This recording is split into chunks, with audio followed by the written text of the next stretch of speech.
at work together 11-2. So spin around.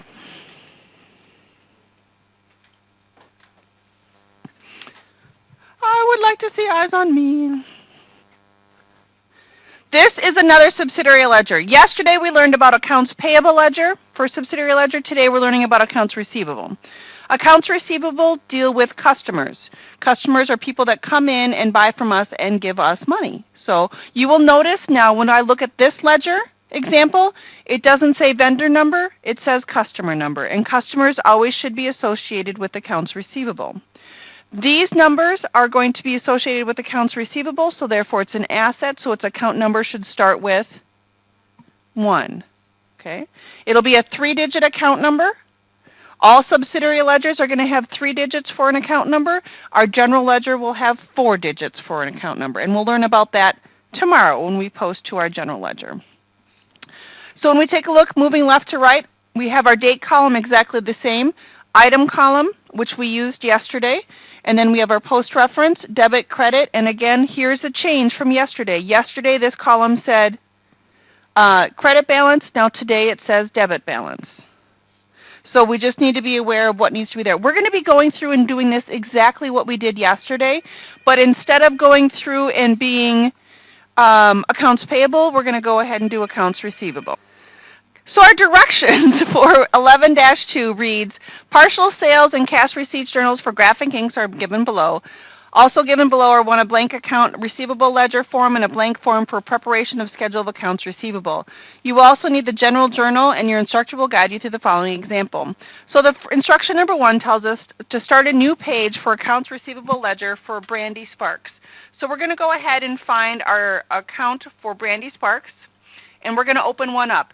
There was a previous balance for Brandy on October 1st of $212. So the first thing I need to do is put my account title there, Brandy Sparks, and her account number is 140. And again, the 1 stands for assets. Then I'm going to go ahead and do October 1st, not the 7th. Yesterday I tried to do the 7th. What do I put in the item column? Balance. Why? Because I said so yesterday? Yes. Well, here's the thing. And the amount is $212. I need to put balance in here because that tells me I got it from another spot. If I leave it blank, it looks like it would be a transaction like Brandy bought something from us for $212. So by putting the word balance in the item column just like we did yesterday, it just gives us a heads up of saying, hey, this really isn't an individual transaction. This is just carrying forward from another location because we ran out of space. So that is instruction number 1. Now we're going to do instruction number 2, which means we're going to post from our sales journal. So I'm going to go ahead and open up my sales journal. And you can see our sales journal, we have 3 columns here. Bless you. We have accounts receivable, bless you, sales, and sales tax payable. And we can see we're posting line 5, which goes to Brandy Sparks. So I'm going to go ahead and open her account back up.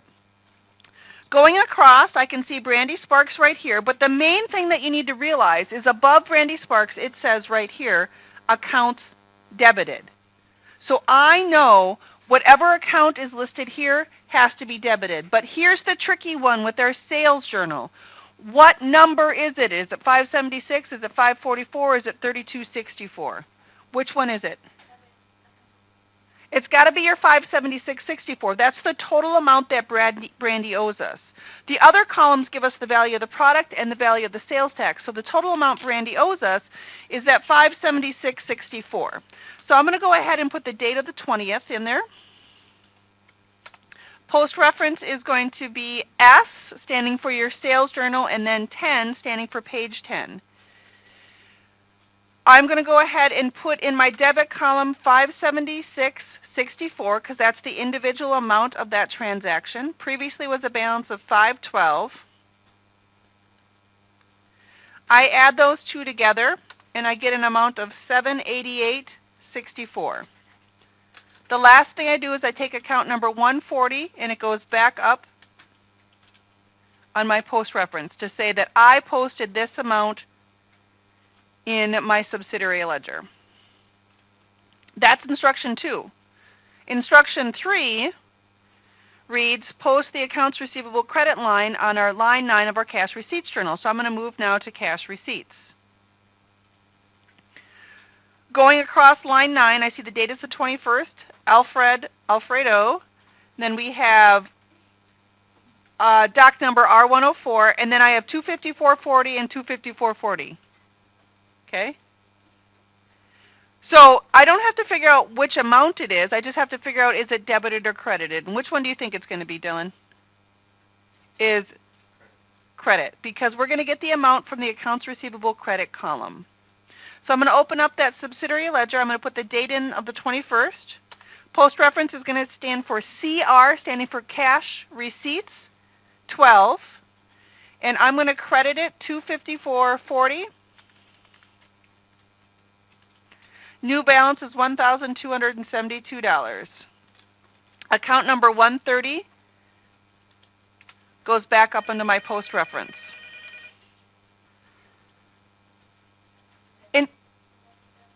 Not at the store. So instruction number 3, instruction number 4, we're going to post from our general journal. We'll see if we can get interrupted by a phone call on this one too. So when we look on our general journal, we're only posting line 3, which reads accounts receivable David Bishop. Just like yesterday, when we take a look at posting from our general journal, the big thing that you need to realize is we have accounts receivable / David Bishop, and then there's a / in our post reference. So we actually, when we get to this tomorrow, you're actually going to post twice. You'd have to post accounts receivable as a credit of $55.12, and you have to post a David Bishop as a credit of $55.12, because we have 2 separate accounts that we need to work with. So I have David Bishop open down below. I'm going to put the date of the 12th. Post reference is going to be G11, standing for General Journal, page 11. And then I'm going to go ahead and credit it $55.12. Because basically what happened is David returned $52 worth of product, $3.12 worth of sales tax, for a total return of $55.12. He previously had a balance of $238.50, so I'm going to subtract that $55.12. So now David owes us $183.38. Account number 110 goes back up on top. So this looks very similar to yesterday. Would you agree? Except instead of accounts payable, we're doing it to accounts receivable. Now, the last thing that we have to do is we need to make sure that after we post, that what we have posted has been posted correctly. So we need to go through and prepare a schedule of accounts receivable. So the top 3 lines, we have the name of our business, which is Graphics Inc., the name of our document, which is the schedule of accounts receivable, and then the date. Dates are always going to be the specific date we prepared it on, and that's going to be October 31st. Now, our directions read, for preparing our schedule of accounts receivable, that our actual account title, accounts receivable, has a balance of $2,530.22. That's a key number for us to remember. What I need to do is I need to start at the very top of my first account in my subsidiary ledger, which is going to be David Bishop. I'm going to type in my account title and put in the balance of $183.38. Then I'm going to go to Maria, $286.20, and it's okay that we didn't put anything in that account title.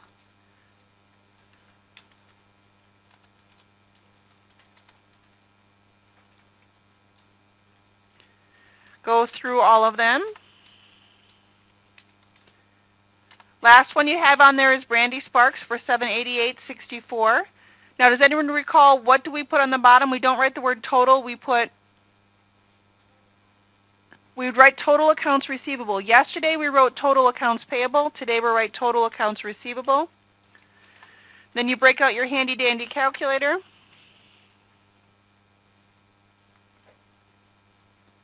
And you add them all up.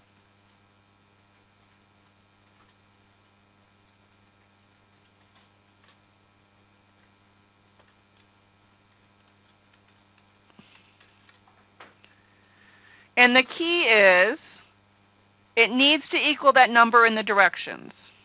If it does, we did something great.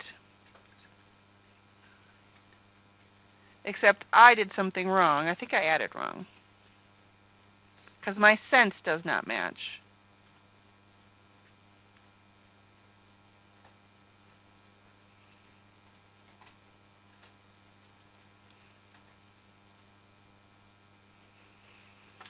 Or I did math wrong.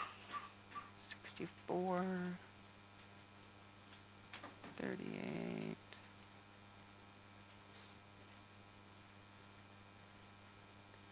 I put a wrong number in there. I had the number incorrect for Maria. It should have been 20 cents, and I typed 50 cents.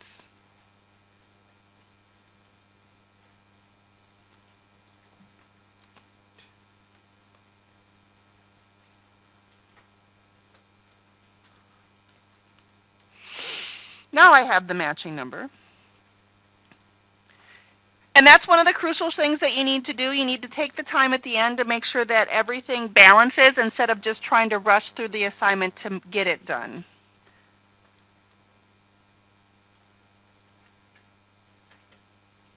Oh, I accidentally have this as a graded assignment. That is not what I meant to do. I will change that in a moment. I did turn on application 11-2, which is due tomorrow at 9:30.